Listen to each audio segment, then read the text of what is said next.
Friends, welcome to my YouTube channel Gopika kitchen Pavagada. ನಾನು ಇವತ್ತು ಹಾಗಲಕಾಯಿ ಖಾರ ಪುಡಿ ಮಾಡಿದ್ದೀನಿ. ತುಂಬಾ ಚೆನ್ನಾಗಿದೆ. ಹೇಗೆ ಮಾಡೋದಂತ ತೋರಿಸ್ತೀನಿ ಬನ್ನಿ. ಅದಕ್ಕೆ ಏನೇನು ಬೇಕು: ಹಾಗಲಕಾಯಿ, ಸ್ವಲ್ಪ ಧನಿಯಾ, ಸ್ವಲ್ಪ ವೈಟ್ ಎಳ್ಳು, ಸ್ವಲ್ಪ ಜೀರಿಗೆ, ಮೆಂತ್ಯ, ಸ್ವಲ್ಪ ಸಾಸು ಕಾಳು, ಸ್ವಲ್ಪ ಬೆಲ್ಲ, ಕಡಲೆ ಬೀಜ, ಒಣಮೆಣಸಿನ್ಕಾಯಿ, ಬೆಳ್ಳುಳ್ಳಿ ತಗೋಬೇಕು. ಆಮೇಲೆ ಒಣಗಿರೋ ಕೊಬ್ಬರಿ, ಸ್ವಲ್ಪ ಹುಣಸೆ ಹಣ್ಣೆಲ್ಲ ನೀಟಾಗಿ ಬಿಡಿಸಿಟ್ಕೋಬೇಕು, ಸ್ವಲ್ಪ ಕರಿಬೇವು ಸೊಪ್ಪು, ಇದೆಲ್ಲ ಸೈಡ್ಗೆ ಇಟ್ಕೊಂಡು ಫಸ್ಟ್ ಹಾಗಲಕಾಯಿ ಎಲ್ಲ ಕಟ್ ಮಾಡ್ಕೋಬೇಕು. ಮೇಲ್ಗಡೆ ಚಿಪ್ಪೆ ಎಲ್ಲ ನೀಟಾಗಿ ತೆಗಿಬೇಕು. ಹಾಗಲಕಾಯಿದು ತೆಗಿದ್ಬಿಟ್ಟು ಸೆಂಟ್ರಿಗೆ ಒಂದು ಕಟ್ ಮಾಡ್ಕೋಬೇಕು. ಸೆಂಟ್ರಲ್ಲಿ ಕಟ್ ಮಾಡಿ ಅದ್ರ ಒಳಗಡೆ ಇರೋ ಬೀಜ ಎಲ್ಲ ನೀಟಾಗಿ ತೆಗ್ದಾಕ್ಬೇಕು. ಬೀಜ ಇರಬಾರ್ದು. ಬೀಜ ಇದ್ರೇನೆ ಸ್ವಲ್ಪ ಕಹಿ ಇರುತ್ತೆ. ಬೀಜ ತೆಗೆದು ಆ ಥರ 4 ಪೀಸ್ ಮಾಡ್ಕೋಬೇಕು. 4 ಪೀಸ್ ಮಾಡಿದ್ರೆ ಹಾಗಲಕಾಯಿ ಚೆನ್ನಾಗಿ ಮುದುವಾಗಿ ಬೇಯುತ್ತೆ. ಚಿಕ್ಕ ಮಕ್ಳು ತಿನ್ಬೋದು, ಅಷ್ಟು ಚೆನ್ನಾಗಿರುತ್ತೆ. ದೊಡ್ಡವರೆಲ್ಲ ಸ್ವಲ್ಪ ಕಟ್ ಮಾಡಿಬಿಟ್ಟು ಇನ್ನೊಂದು ಸೇಮ್ ಅದು ಹೇಗೆ ಮಾಡಿದ್ದೀವೋ ಅದೇ ಥರನೇ ಮಾಡ್ಕೊಬಿಡೋಣ. ಮಾಡ್ಕೊಬಿಟ್ಟು ಅದರಲ್ಲಿ ನೀಟಾಗಿ ಬೀಜ ಎಲ್ಲ ತೆಗೆದು ಬಿಡೋಣ. ಬೀಜ ಎಲ್ಲ ತೆಗೆದು ಅದಕ್ಕೆ ಸ್ವಲ್ಪ ಉಪ್ಪೆಲ್ಲ ಸವರಿ ಬಿಡೋಣ. ಉಪ್ಪು ಹಾಕಿದ್ರೆ ಅದರಲ್ಲ ಕಹಿ ಎಲ್ಲ ಹೋಗ್ಬಿಡುತ್ತೆ. ನೋಡಿ, ಆ ಥರ ಎಲ್ಲ ಹಾಗಲಕಾಯಿ ಕಟ್ ಮಾಡಿ ಇಟ್ಕೊಳ್ಳೋಣ. ಕಟ್ ಮಾಡಿ ಆ ಥರ ಉಪ್ಪೆಲ್ಲ ಸೇರಿಸಿ ಇಟ್ಕೊಬಿಡೋಣ. ಸ್ವಲ್ಪ ಹೊತ್ತಾದ್ಮೇಲೆ ಹಿಂಡಿದ್ರೆ ನೋಡಿ ರಸ ಎಲ್ಲ ಬಂದ್ಬಿಡುತ್ತೆ. ಹಾಗಲಕಾಯಲ್ಲಿರೋ ರಸ ಎಲ್ಲ ಬಂದ್ಬಿಡುತ್ತೆ. ಸ್ವಲ್ಪ ಟೈಟಾಗಿ ಹಿಂಡ್ಬೇಕು ಅಷ್ಟೇ, ಸ್ವಲ್ಪನೇ ಇರಲ್ಲ. ನೋಡಿ, ಎಲ್ಲದರಲ್ಲಿ ಆ ಥರ ಹಿಂಡ್ಕೊಬಿಟ್ಟು ಸ್ವಲ್ಪ ಅರಿಶಿನ, ಕಲ್ಲುಪ್ಪು ಹಾಕ್ಕೊಬಿಟ್ಟು ನೀರು ಚೆನ್ನಾಗಿ ತಿರುಗಿಸಿ ಅದರಲ್ಲಿ ಹಾಗಲಕಾಯಿ ಹಾಕಿ ನೀಟಾಗಿ ತೊಳ್ಕೊಬೇಕು. ಒಂದೊಂದೇ ಹಾಗಲಕಾಯಿಗೆ ಮೆಡಿಸಿನ್ ಜಾಸ್ತಿ ಹೊಡೆಯುತ್ತಾರೆ, ಚೆನ್ನಾಗಿ ತೊಳ್ಕೊಬೇಕು. ಆ ಥರ ಎಲ್ಲ ನೀಟಾಗಿ ಎಲ್ಲ ತೊಳೆದಿಟ್ಕೊಳ್ಳೋಣ. ನಾವು ಈ ಥರ ಮಾಡಿ ಇಟ್ಕೊಂಡ್ರೆ ಒಂದು 10 ದಿವಸ ಆದರೂ ಸ್ಟೋರ್ ಮಾಡ್ಕೋಬೋದು. ಮತ್ತೆ ನೀರಲ್ಲಿ ಹಾಕಿ ಇನ್ನೊಂದ್ಸತಿ ನೀಟಾಗಿ ತೊಳ್ಕೊಬಿಡೋಣ.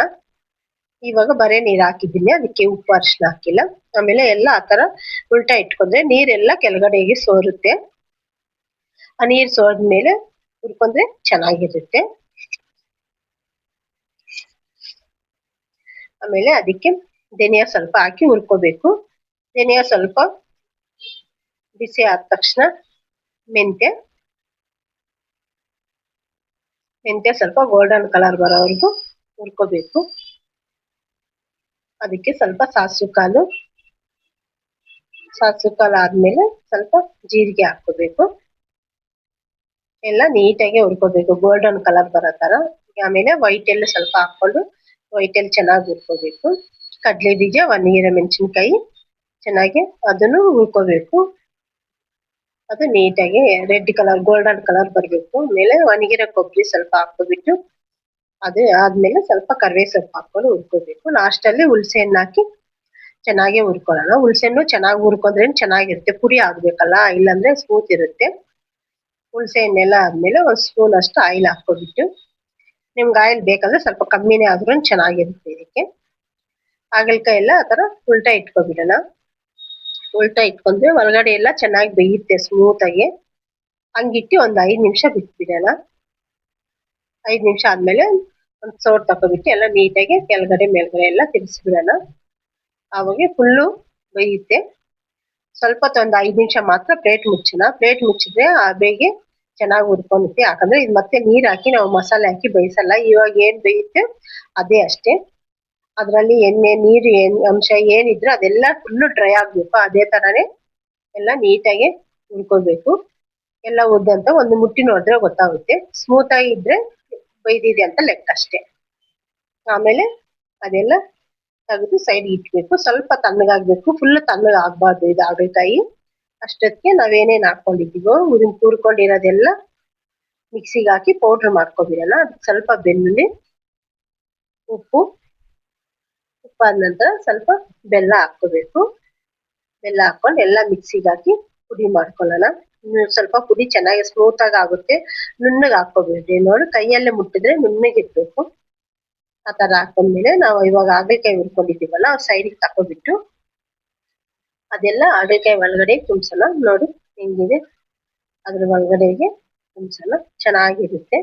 ಎಲ್ಲ ಹಾಗಲಕಾಯಿ ಇದೇ ತರ ತುಂಬಿಸ್ಕೊಬಿಡೋಣ. ನೀವು ತುಂಬಿಸಿ ಇದು ಮಾಡಿಟ್ಕೊಂಡು ನೀವು 15 ದಿವಸ ಆದ್ರೂ ಸ್ಟೋರ್ ಮಾಡ್ಕೋಬಹುದು. ಏನಾಗಲ್ಲ, ಕೆಟ್ಟೋಗಲ್ಲ.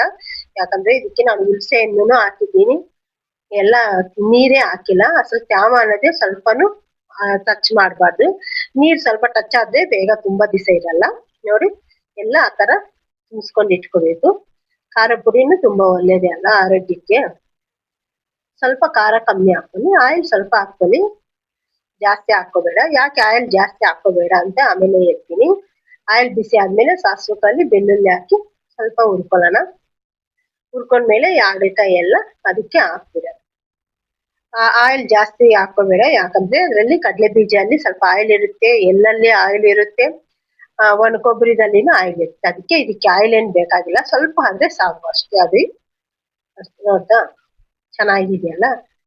ಆಮೇಲೆ ನಾವು ಅದಕ್ಕೆ ಕಾಂಬಿನೇಷನ್ ದೋಸೆ ಮಾಡ್ತಾ ಇದ್ದೀನಿ. ರಾಗಿ ದೋಸೆ 1 ಕಪ್ ಅಷ್ಟು ರಾಗಿ ಹಿಟ್ಟು ತಗೊಂಡಿದ್ದೀನಿ, ಅರ್ಧ ಕಪ್ ಅಷ್ಟು ಗೋಧಿ ಹಿಟ್ಟು ತಗೊಂಡಿದ್ದೀನಿ. ಸ್ವಲ್ಪ ಉಪ್ಪು ಹಾಕೋಬಿಟ್ಟು ಸ್ವಲ್ಪ ಅಡಿಗೆ ಸೋಡಾ ಹಾಕೋಬೇಕು. ಹಾಕೊಂಡು ನೀರ್ ಹಾಕಿ ಕಲಿಸ್ಬೇಕು. ಯಾಕಂದ್ರೆ ನಾನು ಇದು ಅವಾಗೆ ಮಾಡಿ ಅವಾಗೆ ಕಲಸಿ ಹಂಗೆ ಹಾಕ್ತಾ ಇದ್ದೀನಿ. ಇದಕ್ಕೆ ನಾನು 5 ನಿಮಿಷ 10 ನಿಮಿಷ ಟೈಮ್ ಕೊಟ್ಟಿಲ್ಲ. ನೀವ್ ಯಾವಾಗಾದ್ರೂ ಅರ್ಜೆಂಟಿಗಾದ್ರೆ ಹಂಗೆ ಹಾಕೋಬಹುದು ಅಷ್ಟೇ. ನೋಡು ಕಲಸಿಟ್ಬಿಟ್ಟು ಆಮೇಲೆ ಸ್ಟವ್ ಹಚ್ಚೋಷ್ಟಲ್ಲಿಗೆ ನೀರೆಲ್ಲ ಮೇಲೆ ಬಂದಿರುತ್ತೆ.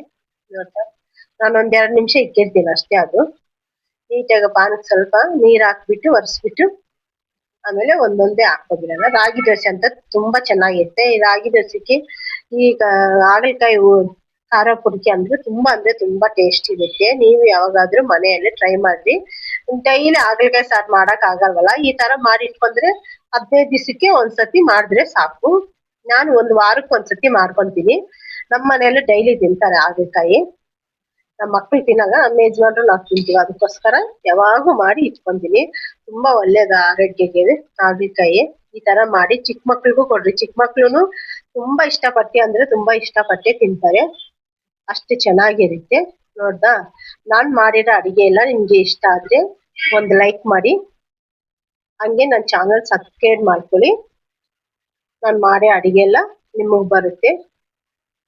ನೋಡ್ದಾ ಎಷ್ಟು ಚೆನ್ನಾಗಿದೆ, ಸೂಪರ್ ಆಗಿ ಇದೆಯಲ್ಲ. ನೀವು ಒಂದ್ಸತಿ ಟ್ರೈ ಮಾಡಿ ತಿನ್ನಿ. ಅದು ಹೆಂಗಿದೆ ಅಂತ ನನಗೆ ಕಮೆಂಟ್ ಬಾಕ್ಸ್ ಅಲ್ಲಿ ಕಮೆಂಟ್ ಮಾಡ್ರಿ. ಹಂಗೆ ನಮ್ಮ ಚಾನಲ್ ಸಬ್ಸ್ಕ್ರೈಬ್ ಮಾಡೋದು ಮಾತ್ರ ಮರಿಬೇಡ್ರಿ. ಸಬ್ಸ್ಕ್ರೈಬ್ ಮಾಡ್ಕೊಂಡು ಹಂಗೆ ಲೈಕ್ ಮಾಡಿ. ಸೂಪರ್ ಆಗಿದೆ, ಒಂದ್ಸತಿ ಮಾಡಿ ಟ್ರೈ ಮಾಡ್ರಿ. ಹಾಗಲಕಾಯಿ ಇದ್ರೆ ನೀವ್ ಯಾವಾಗಾದ್ರೂ ಮಾಡಿ ಇಟ್ಕೊಂಡ್ರೆ ಚಪಾತಿಗೆ, ಅನ್ನಗೆ, ರಾಗಿ ದೋಸೆಗೆ ಎಲ್ಲದಕ್ಕೂ ಆಗುತ್ತೆ. ಬಾಯ್.